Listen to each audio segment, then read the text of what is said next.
es que las cefalosporinas son de un costo elevado. Si no fueran tan caras las cefalosporinas, pudiera ser unos fármacos de primera prescripción en todo el mundo, pero desgraciadamente el hecho de que tengan un alto costo obliga justamente a que nosotros pensemos en una alternativa menor, debido a esto que para un paciente muchas veces hay cefalosporinas que cuestan $5 la cápsula, y a veces hay que darles 2 cápsulas diarias durante 7 días. Estamos hablando, vean, que solamente tengo una idea de $10 diarios. Por 7 días estamos hablando que solo las cefalosporinas gastaríamos $70. Pero también hay cefalosporinas buenas, bonitas y baratas. O sea, eso es lo que tenemos que aprender, cuáles son las que podemos utilizar, a tal punto que una de ellas, la cefalosporina más conocida a nivel de todo el Ministerio de Salud, es la cefalecina, que es una cefalosporina de mi época de estudiante. Fíjense, yo ya tengo cerca de 30 años de graduado, entonces vean yo me formé con cefalecina, pero todavía el Ministerio de Salud sigue utilizando cefalecina en los subcentros porque es un medicamento bueno, bonito y barato. ¿De dónde provienen las cefalosporinas? Provienen de un hongo llamado cefalosporin, por eso es lo que nosotros hablamos de que es un medicamento natural. ¿Cuál es el sitio de acción? Volvemos a la imagen, al dibujo que yo les había hecho la vez anterior, en donde las cefalosporinas, las bacterias se caracterizaban porque tenían una pared celular, una membrana celular, y este sería el citoplasma de la bacteria. ¿Cuál es el sitio de acción? Como todos los beta-lactámicos, la pared celular. Lo que buscamos es la destrucción del peptidoglucano, como les había explicado, destruir el peptidoglucano para que la pared se rompa y de esa manera la bacteria se muera. Aquí tenemos, fíjense, porque ya entramos a hablar un poco de las bacterias gram negativas. Ojo con lo que les digo. Mientras hablábamos de penicilinas, ¿qué hablábamos? Más orientada a gram positivo, ¿no es cierto? Cuando ya entramos a las aminopenicilinas, ampicilina y amoxicilina, ¿de qué hablamos? Ya de gram positivos y gram negativos. En cambio, las cefalosporinas sí hablamos de ambos, sino que vamos a hablar de la primera generación. Es más para gram positivos, pero también tiene para gram negativos. La segunda generación vamos a hablar de un equilibrio, igual de gram positivos, igual de gram negativos. La tercera generación que hablamos, gram positivos, gram negativos y anaerobios. La cuarta generación para todos. Y la quinta generación que también vamos a ver para todos. Pero, ¿cuánto cuesta una cefalosporina de cuarta generación, de quinta generación? $45 cada modo. Entonces ahí tenemos justamente el pero de la cefalosporina, especialmente. Aquí vamos a recordar algo, ¿no? Por ejemplo, miren, esta es una gram positiva, una bacteria gram positiva. ¿Cuál es la fortaleza de la gram positiva? Esta pared, miren, este muro es de peptidoglucano. Por eso es que los beta-lactámicos son ideales para gram positivos. Pero miren acá en cambio la gram negativa. Vean el muro chiquito que es el peptidoglucano. Sí, es un muro pequeño, o sea, no hay proporción. Por eso es que justamente ya vamos a ver cómo es que combaten a las gram negativas también. ¿Cuál es el mecanismo de acción? El mecanismo de acción, ya habíamos hablado en las penicilinas, es el mismo. ¿Cuál es? Unión a las PBT para las uniones covalentes. Segundo, evitar la transpeptidación. Y tercero, las austrolicinas, que no son sino unas enzimas que produce la misma bacteria antes de morir, y esa es la que realmente destruye completamente la bacteria. Siga. Ahora bien, la resistencia bacteriana, como yo les dije a ustedes en una clase pasada, es directamente proporcional al mecanismo de acción. ¿Qué significa? Si yo digo directamente proporcional, ¿dónde se realiza? ¿Cuál es el receptor? Las PBP. ¿Qué es lo que hacen las PBP? La transpeptidación, que no es sino el pegamiento de los péptidos. Entonces, ¿cómo se defenderá la bacteria? Alterando el sitio de acción, modifica las PBP, no le deja entrar al antibiótico, y esta es la parte con la que mayormente se defiende: la producción de beta-lactamases. Las beta-lactamasas no son sino unas, como les expliqué en un gráfico el otro día, no son sino moléculas casi de la misma forma que las PBP, pero que se encargan de coger el antibiótico y lo inactivan. Por eso es que los inhibidores de las beta-lactamasas lo que hacen es, se disfrazan de beta-lactámico y lo engañan a la beta-lactamasa. Ojalá tengamos tiempo para ver un video y ya vemos eso. ¿Cuál es otro? Vamos a hablar en cambio en los gram negativos. ¿Cómo se define la bacteria? La bacteria, para que pueda, el antibiótico para que pueda tener una acción, tiene que meterse dentro de la bacteria. Pero ¿qué sucede? Las gram negativas impermeabilizan la membrana de tal manera que impide el ingreso del antibiótico. Este es muy particular, ojo con lo que les digo, de las gram negativas. En cambio, las gram positivas simplemente modifican las PBP, producen muchas beta-lactamasas y de esa manera se defienden. Regresen. Hay un mecanismo de defensa de las bacterias, especialmente las gram negativas, que se llama el eflujo. ¿Qué es el eflujo? Hagan cuenta como que usted se traga un gas y lo bota, un eructo. Así hace la bacteria, como que eructa. Miren, ingresa el antibiótico y a medida que ingresa, lo expulsa. Esta expulsión se conoce con el nombre de eflujo. Y el eflujo es muy particular de las gram negativas. Pero aquí la bacteria se desgasta. ¿Por qué? Porque para producir la salida de esto, la bacteria tiene que tener energía. Siempre sacará el antibiótico en base al ATP. Mientras más ATP utilice, la bacteria se desgasta. Entonces, hace un esfuerzo inmenso y de esa manera se defiende.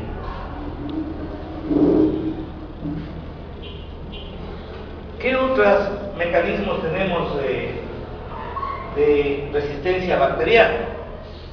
La producción de beta-lactamasas.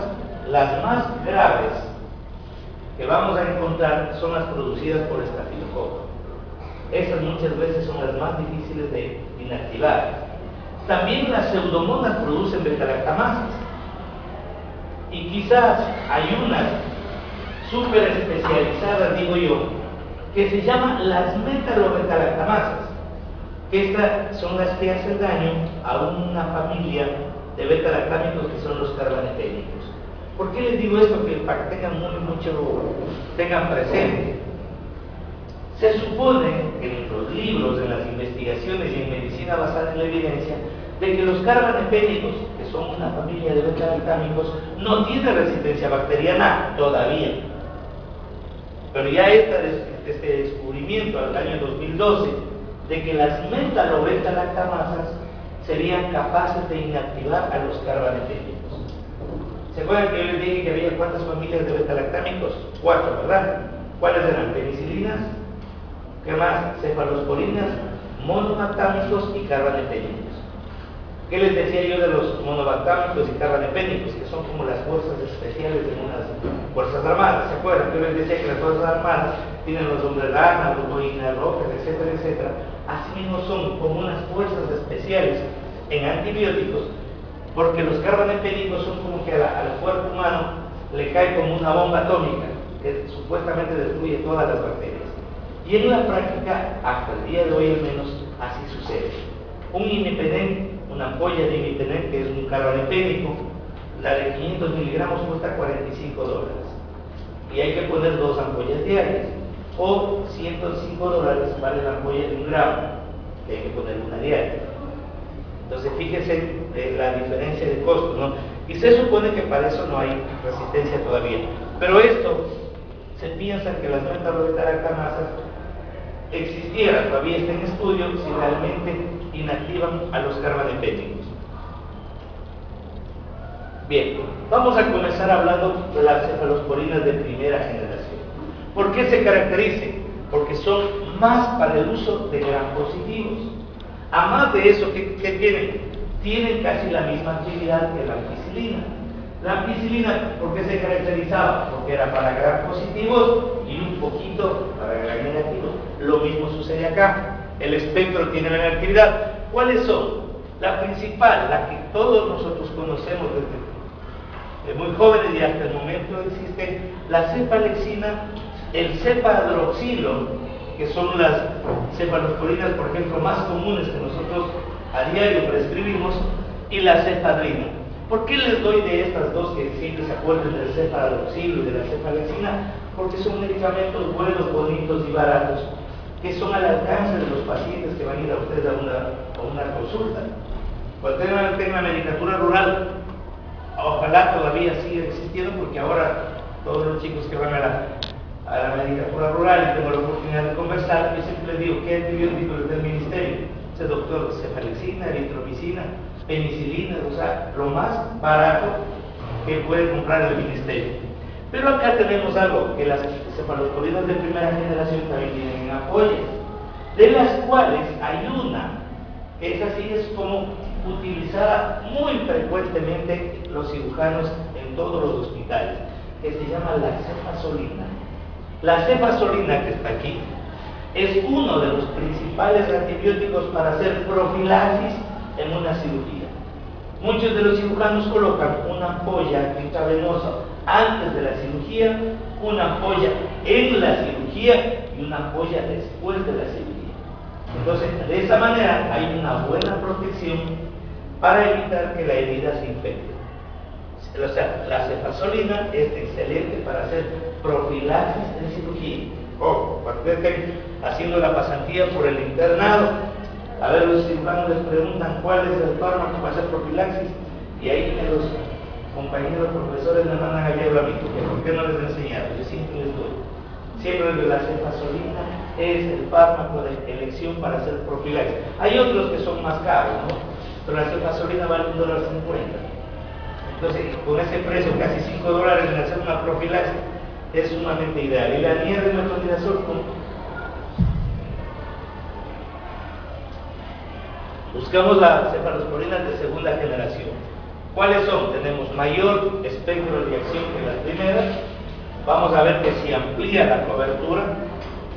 A más de eso, ¿qué tenemos? Ya se difunden por el sistema nervioso central. ¿Qué significa para mí eso? Que estos fármacos ya atraviesan la barrera hematoencefálica. Entonces, ¿para qué me sirve eso? Saber de que si hay un problema en algún absceso a nivel de cerebro, hay una infección de meninges, hay una cosa, puedo utilizar cefalosporinas de segunda generación. Porque estas cefalosporinas van a llegar ya al sistema nervioso. ¿Cuáles son la principal que tenemos hasta el día de hoy? Una de las más prescritas a nivel del mundo se llama cefuroxima. La cefuroxima se le conoce con varios nombres. Sotrimax, se le conoce como Sina, no sé si han oído hablar, o se lo conoce con el genérico como cefuroxima. Entonces, este fármaco es ideal. ¿Por qué? Porque avanza para administración oral, parenteral, vienen dosis pediátricas, vienen inyectables, vienen dosis de adultos, o sea, tenemos un buen margen para poder prescribir. Ahí tenemos el cemador, el cemetazol y el cefotiam. Y el cepaclor también lo tenemos como único, no es como único por vía oral, porque la cefuroxima existe como por vía oral también. Sí. Vamos a la tercera generación. Esta quizás es una de las más utilizadas, pero en casos de ya infecciones de moderadas a graves. ¿Sí? Las anteriores, las cefalosporinas de segunda generación, son para infecciones moderadas. La de primera generación es para de leve a moderada, podemos utilizar. Ya cuando la infección es moderada, utilizamos de segunda. Ya cuando la infección ya tiende a ser grave, utilizamos de tercera generación. Y ahí vamos a ver que estas se supone que son resistentes a las beta-lactamasas. Todavía eso ya está descartado, ya se supone que ya hay resistencia. ¿Cuál es la que nosotros vamos a encontrar aquí como abanderada? Esta ampolla, la ceftriaxona. La ceftriaxona es la cefalosporina de tercera generación, que hoy por hoy es la número 1 para tratar la menorragia, en otras palabras, para tratar la menorragia. Con una sola ampolla de 1 gramo intravenoso o intramuscular, más les recomiendo intravenoso, En este caso, porque la hincha muscular, si usted le pone, ese paciente se va a acordar de su mamá, de su papá, de su abuelita y de todo el mundo, porque es una de las más dolorosas. Entonces póngale una cervicación a la naranja y después hablamos. Y luego tenemos la ceftazidima, que esta viene en suspensión pediátrica, viene en comprimidos, pero la ceftazidima, yo les digo, se conoce con el nombre de Seda, que es el nombre comercial. Esta es espantosamente cara. Cada cápsula de Sedax cuesta $7 y cada suspensión pediátrica, que es excelente, un sabor delicioso, los bebés lo toman, vale $35. Una suspensión pediátrica. Entonces, pero de que es buenazo, buenazo. De que usted le cura a ese bebé, y por eso muchos pediatras en Quito, por ejemplo, en las grandes clínicas, las clínicas peluconas, se prescribe mucho Sedax. Porque ¿qué garantizan ellos? El paciente se va a curar y el paciente le va a volver. Son los médicos que cobran $80, $90 la consulta, ¿no? Entonces, ahí vale la pena, si hay alguien que pague $90 por una consulta, que compre nomás lo que sea. Nos vamos a la cuarta generación. ¿Por qué se caracteriza la cuarta generación? Porque ya se supone que es muy activa contra todos los microorganismos que hay.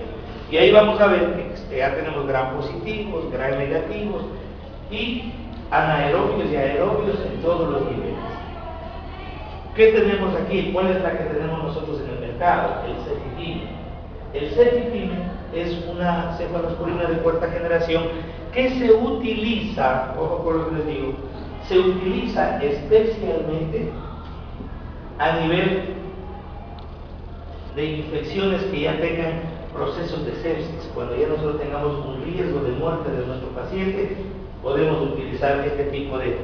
No utilizar cefalosporinas de cuarta generación en enfermedades moderadas, o no peor en una leve, sería un absurdo darle a la bacteria conocimiento, porque lo que se supone que cuando nosotros prescribimos mal, la bacteria aprende a conocer. En cambio, cuando la bacteria no conoce con lo que le van a atacar, es muy fácil destruirla. Y como yo les decía, los libros Samaniego hasta el 2010 que teníamos antes, no hablaba de las cefalosporinas de quinta generación. Hoy sí hablamos ya de estas, y vamos a ver que tenemos el ceftobiprol y la ceftarolina, que estos vienen exclusivamente por vía parenteral, solamente en ampollas para inyección intravenosa y intramuscular. Esta vez, justamente, ¿se acuerdan cuando yo les decía algo a ustedes referente a la meticilina? ¿Qué les decía yo de la meticilina?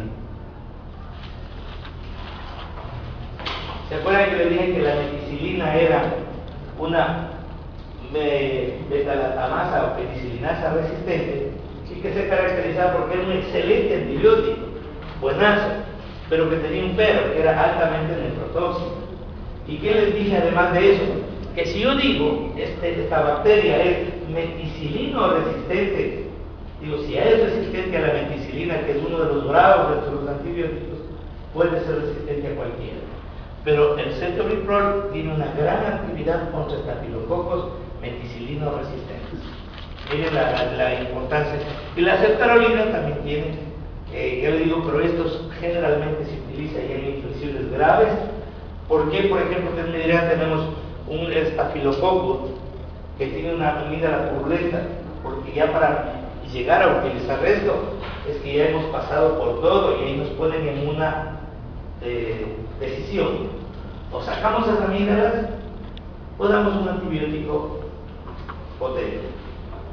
Y yo personalmente ahí discrepo con porque la medicina basada en la evidencia me da la razón, discrepo con los otorrinos. Los otorrinos, cuando ven una infección ya crónica, dicen lo mejor es sacar, van a la cirugía. Claro, que también económicamente, ¿no? Pero en cambio la medicina basada en la evidencia habla de que no es a menos que ya sea intratable e incurable el proceso infeccioso, siempre tratar de preservar las amígdalas, por cuanto son las mejores defensas que tenemos al inicio de nuestro tracto digestivo. No se olviden que la mayor parte de infecciones son por la boca. Nuestra boca es la más sucia de todo el mundo, aunque usted no lo crea. Se han hecho estudios científicos entre la que es la cantidad de bacterias que hay en la boca de un ser humano y en la de los animales, y nosotros tenemos más bacterias. Para que ustedes tengan una idea. Pero claro, ustedes dirán, ¿y cómo es posible que cuando uno dice que se pega un cuadre largo con su novia ayuda a evitar las caries? Y es cierto también, hay estudios que es cierto, que los besos más prolongados, llenos de saliva, que se cruzan mutuamente, ayudan a preservar que no haya caries, es verdad. ¿Por qué? Porque nosotros tenemos unas enzimas que se llaman las lisosimas, que tenemos a nivel de la saliva, que son las que ayudan a prevenir cierto tipo de caries. Pero esto sucede cuando hay dos personas que están sanas. Pero cuando usted tiene una persona sana y otra enferma, gran favor que le hace, no se preocupe que le pasa a todas las bacterias. Bueno, ahora veamos justamente, esto es algo que yo les había dicho, ¿no? Porque a lo mejor alguna de la gente, esto yo les hago como unas diapositivas para que ustedes la vean, si quieren tomar una foto, porque siempre pregunto si es o sea, les digo, la cefapirina se utiliza por vía oral o parenteral. Y yo siempre le pongo cuáles son las orales, cuáles son las parenterales, tanto en la primera generación como en la segunda generación. Por mi madre, que aquí les da una pregunta, se lo juro, así por Dios bendigo. Les digo y nunca me hacen caso. Ahí sí, toditos toman fotos. Siga, porque esto ya les digo. Siga nomás. Ahí tenemos las de cuarta generación, cuáles son las vía oral, cuáles son las vía parenteral.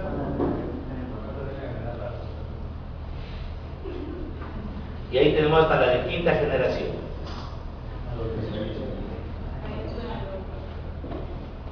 Bueno, sigamos. Ahora sí veamos para qué son indicadas las cefalosporinas. Ahora ya nos vamos a la parte clínica. ¿Para qué indicamos? Por ejemplo, para infecciones del tracto respiratorio, para infecciones de la piel y de órganos anexos. Por ejemplo, esta infección del pabellón auricular, podemos utilizar cefalosporina. Para todo lo que significa conducto auditivo interno y externo, cuando tengamos una otitis, son ideales la cefalosporina y la amoxicilina. Amoxicilina y cefalosporina de segunda generación son ideales. Y para todo lo que es tracto urinario, para las infecciones de vías urinarias, las de segunda generación son buenas. Pero yo ya les voy a dar una cefuroxima, vale $2. Pero ya les voy a dar más adelante cuáles son unos buenos, bonitos y baratos que sirven también para las vías urinarias. O sea, no siempre quedaron. Cuando usted me pregunta, ¿puedo dar cefuroxima? Sí, puede dar. ¿Me va a ir bien? Me va a ir de contra, qué bien. Pero si usted me dice, ¿qué otro fármaco puedo utilizar? Yo le digo la nitrofurantoína. La nitrofurantoína, entonces de 100 miligramos cada 12 horas, le va casi al mismo nivel o a veces superior que la cefuroxima. La diferencia, ¿cuánto vale la nitrofurantoína? 40 centavos cada cápsula, a $2. Con 80 centavos hace un buen tratamiento para infección de vías urinarias. Entonces, por eso es lo que yo les decía, o sea, ustedes tienen que tener un perfil farmacológico, no solamente de escuchar. La experiencia de los docentes es buena. Que un médico venga y diga, a mí me va bien con esto, me va bien, chévere. No digo que no valga la experiencia del docente, pero más vale la evidencia. Y la evidencia, la medicina basada en la evidencia, que es lo que los médicos de antes no teníamos y que ahora, gracias al internet, gracias a los estudios científicos, nosotros ya podemos disponer. Y ya podemos decir, miren, por darles un ejemplo, yo tenía un docente que era uno de los mejores pediatras de la capital y él prescribía Novalgina a los niños. Y yo seguí con esa formación porque para bajar la fiebre, es que lo que pasa, chicos, es que cuando usted le lleva un niño con fiebre a su consulta y usted le baja la fiebre, usted después de Dios es usted. Esa madre está agradecida y va a recomendarle a medio mundo porque le bajó la fiebre. Ya el día siguiente el niño está mejor y si le sigue dando en esa época la dipirona es la Novalgina, era pero lo mejor. Entonces, y mi profesor nos dio a todos y vean que uno de los pediatras más reconocidos de aquí, y toda la mayor parte de mi generación nos formamos de esa manera. Cuando yo ya estuve acá hace unos 15 años atrás, le quitaron del mercado a la Novalgina. porque la novalgina producía nefritis intersticial a nivel de los niños. O sea, miren lo que nosotros hacíamos, miren lo que yo hice, lo que muchos de mis compañeros habrán hecho prescribiendo la novalgina. Pero como la novalgina era un nombre comercial tan chévere, tan conocido en el mundo, sigue habiendo novalgina, pero ya no como dipirona. La dipirona, el compuesto farmacológico, lo sacaron y le pusieron metafisol, que es otro compuesto, pero le dejaron con la misma novalgina, porque era un nombre comercial. Entonces, miren, por eso les digo, las barbaridades que nosotros hacíamos, porque escuchábamos, no teníamos el alcance que ustedes tienen para formarse. Por eso digo, chicos, ustedes están en una generación, pero privilegiada. Nosotros en los tiempos no había internet, no sabíamos, nosotros teníamos que hacer ratones de la biblioteca. Ir a estar estudiando entre 4 o 5, de buscar la manera de los libros, que muchas veces eran desactualizados. O sea, nosotros éramos a la brava a la base de libros. No teníamos, hasta para copiar teníamos que hacer cositas en la mano. Ustedes hasta en los teléfonos, hasta en toda la clave y todo, los auriculares inalámbricos, ya vean la modernidad. Por eso copian, bueno, chévere abajo. Vamos. Luego tenemos, ¿cuáles son? Esto es como unos tips, cuando me dicen, vamos a hablar de los tips farmacológicos, aquí les voy a dar unos. ¿Cuáles son los gérmenes clave que nosotros siempre vamos a tener en cuenta? Porque son los más frecuentes, son los que a diario nos encontramos y son especialmente cocos gram positivos. Los cocos gram positivos son los invitados y no invitados siempre están ahí.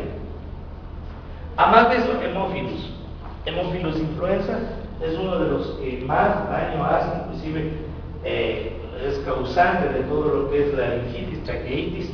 El Bacteroides fragilis, este es uno de los anaerobios más duros de matar, donde que ya nosotros debemos enfocar. Cuando ya veamos este anaerobio, ya deberíamos pensar en cefalosporinas de tercera generación. O, ¿cuál sería? A ver, yo quería ver cuáles serían los que podríamos combinar para anaerobios. No me digan metronidazol, sino hablando de penicilinas. Ya vimos, ayer vimos, los que vieron ayer. ¿Se acuerdan que los llamados antiseudomonas, que son antianaerobios? Entonces, ticarcilina, ureidopenicilina y la carbenicilina. Y ahí la que no pueden estudiar. ¿Qué les tengo dicho? A ver, si usted quiere aprender cefalosporina, hoy sale de la clase. A lo mejor, digo, por muy buen profesor que sea, 10%, no puedo darles más. Usted llega a su casa y se pone a estudiar hoy en la tarde viendo el fútbol. Si llega viendo el fútbol y sigue estudiando, porque todos vamos a hacer eso. Y va a darse cuenta que a la noche por lo menos ha aprendido un 60-70%. Y si mañana se pega un calentadito de la cefalosporina, está preparado para cualquier examen. Porque el examen usted llega, lo repasa y se va a acordar. ¿Dónde está el error? El pésimo tipo de estudio que tiene. Ya ven ahora, creen que ya aprendieron, creen que saben, como siguen viniendo más y más terminologías. Llega la época de ahí recién a comenzar a estudiar y no avanzan. No avanzan a estudiar. Es imposible que alguien que no aprendió durante 2 meses se quiera meter en 5 o 3 días que quiera estudiar, además de que tiene otras materias. Entonces, la pseudomonas aeruginosa es otra de las. Estos son los más frecuentes. Además de eso tenemos el Escherichia coli. ¿Por qué el Escherichia coli? Porque es la invitada número 1 para las infecciones de vías urinarias. De cada 10 mujeres u hombres que tengan infección de vías urinarias, el 90% son por el Escherichia coli. El 90%. O sea, es la gran bacteria utilizada. Entonces, ¿qué utilizamos, por ejemplo, cuando tenemos cocos gram positivos? Ya les dije al principio, acordémonos de esto. Primera generación, más para gram positivos, poquito para gram negativos. ¿Cuáles utilizamos? La primera generación. Vamos a la segunda generación, ¿qué tenemos? Mitad gram positivos, mitad gram negativos. Ya podemos utilizar segunda, ¿no es cierto? En esta, hemófilos que es gram negativo, ya podemos utilizar la segunda. Si ya tenemos las enterobacterias, ya tenemos anaerobios, este podemos utilizar segunda, podemos utilizar tercera generación. Y cuando ya tenemos a Pseudomonas aeruginosa, ya podemos utilizar tercera, cuarta o quinta. Entonces, estas son cosas que solamente de pensar en base a las familias y uno ya más o menos de acuerdo a la bacteria. Por eso les digo, gérmenes clave. En base a usted tiene que sospechar, por ejemplo, si nosotros tenemos una pierna que está en un proceso de gangrena, siempre metas en la cabeza, ahí está metido un anaerobio. Y si yo le digo anaerobio, ¿usted en qué cefalosporina piensa? De la tercera en adelante. Mientras yo diga es gran positivo o gran negativo, segundo. Y si digo es más por gran positivo, primero. Sigan. Ahí vamos a ver, sigan por favor. Entonces mucha gente piensa que mirando la imagen o la impresión ya está la gravedad. Entonces miren por ejemplo, aquí tenemos un absceso, un nacido, como ustedes llaman. Eso está aquí, ya está confuso. ¿Creen que aquí intervenía bien el antibiótico? No, ¿verdad? ¿Qué tenemos que hacer? ¿Qué hay que poner? Agüita. Se olvida rapidito. Y va a ver que esto tiene un proceso de maduración, drena, y ahí sí vienen los antibióticos que sí puede dar cefalosporinas de primera generación. ¿Cuánto vale la cefalecina? 20 centavos. ¿Cuántas hay que dar? Eso sí hay que dar 4 veces al día, porque se da cada 6 horas, pero igual son 80 centavos al día. Y tenemos un buen antibiótico para tratar este tipo de estafilococo y el streptococo que le puede dar este tipo de infecciones. Sí. Luego tenemos ya las de segunda generación. ¿Dónde encontramos más? Hemófilos, que nos puede dar este tipo de abscesos perioculares o infecciones del tracto digestivo o del tracto urinario. ¿Cuáles son? Tenemos ahí la Escherichia coli, es una de las principales, especialmente en lo que es infección de vías urinarias. Síganme, por favor. La de tercera generación, ahí tenemos, miren, la mozzarella y el gonococo. La mozzarella catarralis, métase esto en la cabeza, miren, un tip para que no se olvide. Paciente que ha estado metido en una piscina y viene con dolor de oído, fiebre, dolor de garganta, tenga la seguridad de que está teniendo una otitis por mozzarella catarralis. ¿Por qué? Porque la mozzarella es, el ambiente típico de la mozzarella es las piscinas. Si usted le pregunta qué estuvo de tomó en la piscina, vaya orientando su diagnóstico.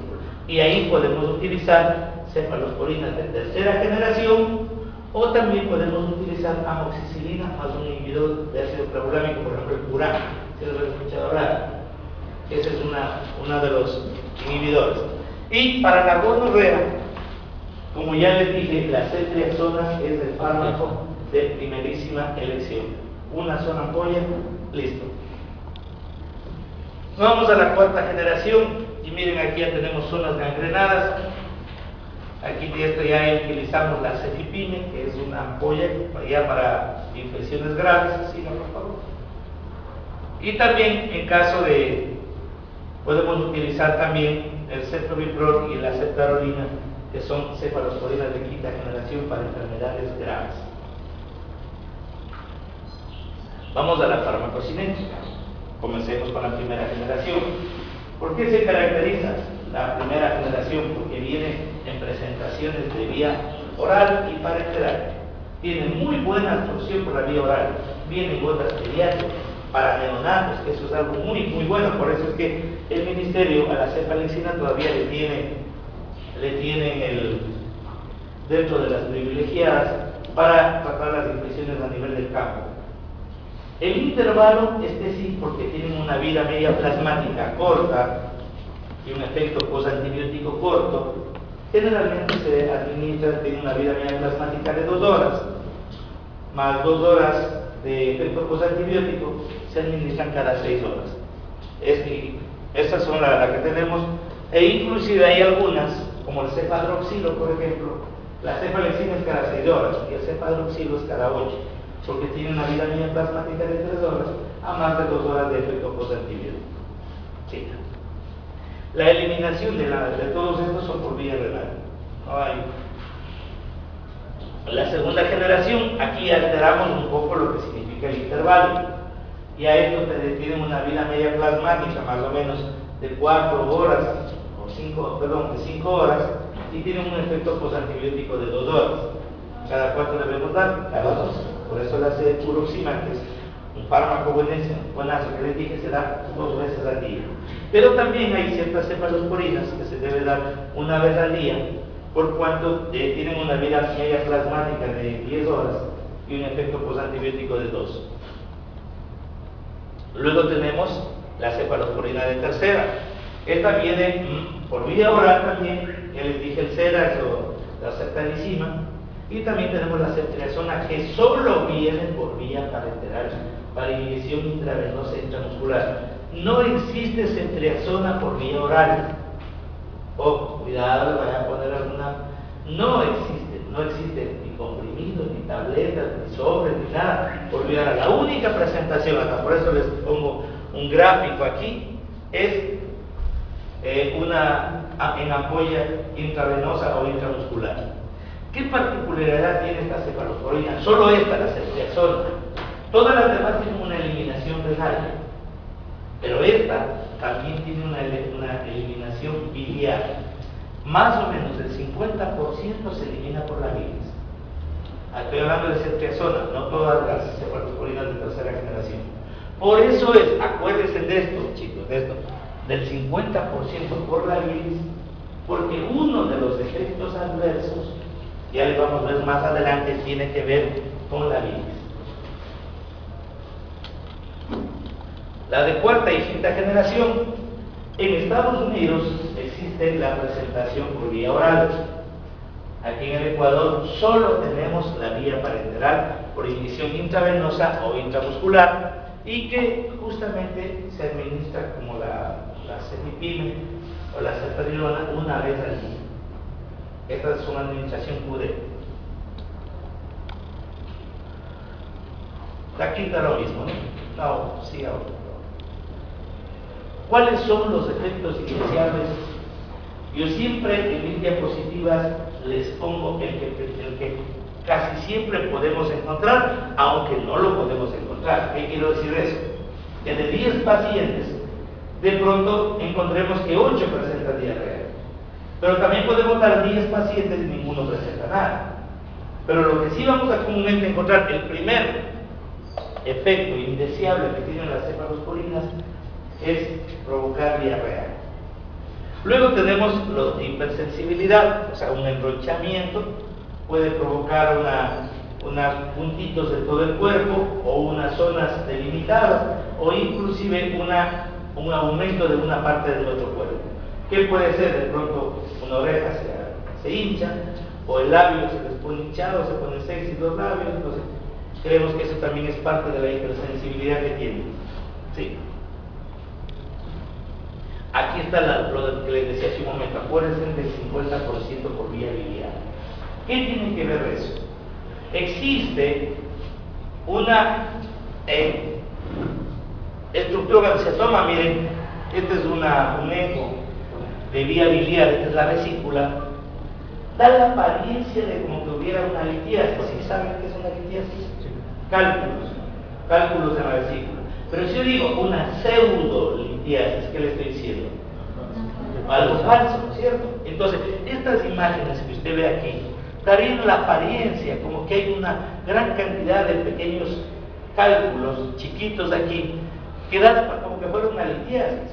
Pero no es, sino que el acúmulo de ceftriaxona que se está eliminando por la vesícula, no se olviden que es eliminación biliar, capta la imagen, o sea, el compuesto químico capta la imagen que da el eco y le pigmenta como si fuera una litiasis, pero no es así. Por eso se dice que, ¿por qué sería importante eso? Paciente que de pronto le presenta dolor en el hipocondrio derecho, signos de multipositivo, etc., llega, caramba, le hacen un eco, tiene cálculos, operar, van y lo operan y no tienen nada.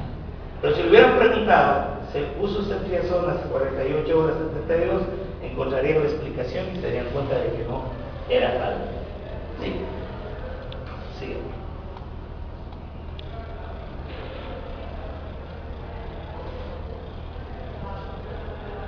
Aquí les voy a poner unos usos clínicos ya por generaciones, esto sí es importante, que les decía que son de amplio espectro, de baja toxicidad y sirven para todo tipo de infección. Y aquí no se olviden jamás Desde que me mandaron a tratar una vez, acá una diapositiva les pongo.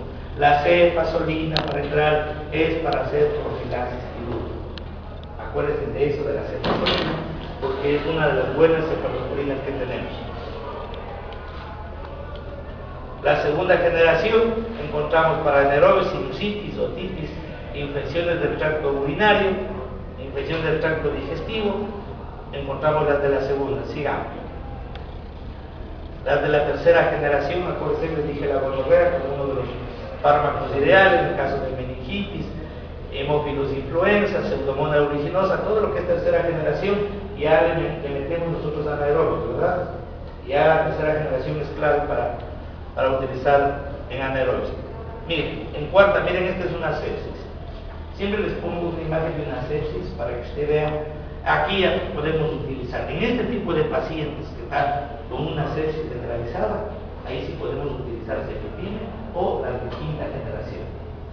Y ya vamos a ver que aquí también podemos estar utilizando en otros fármacos, carbamazepínico, el imipenem, etc. Ya vamos a ver que también se puede utilizar. Sigamos. La quinta generación igual es el mismo tipo de enfermedad, para que usted se dé cuenta que el cefepime, cuarta y quinta generación, son enfermedades graves. Ahí ya nos toca otra que gastar, porque si no se nos muere el paciente.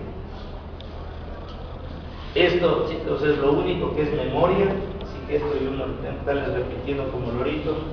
Esto es lo que ningún libro le cambia la dosis. Todos los libros le dicen lo mismo. De lo que usted siempre, acuérdese de esto, a ver, para que usted se acuerde de las dosis, es muy importante acordarse de los intervalos. Si yo digo, este fármaco se utiliza la primera generación, el intervalo es cada 6 horas. Y yo le digo siempre la dosis máxima es hablar de 2 gramos. ¿Qué les digo yo cuando digo cada 6 horas? ¿Cuánto tenemos que dar? 500 miligramos cada 6 horas.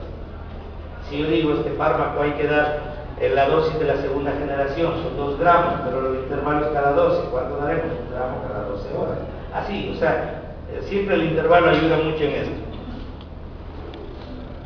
Bueno, ahí nos vamos a quedar. El día miércoles seguimos con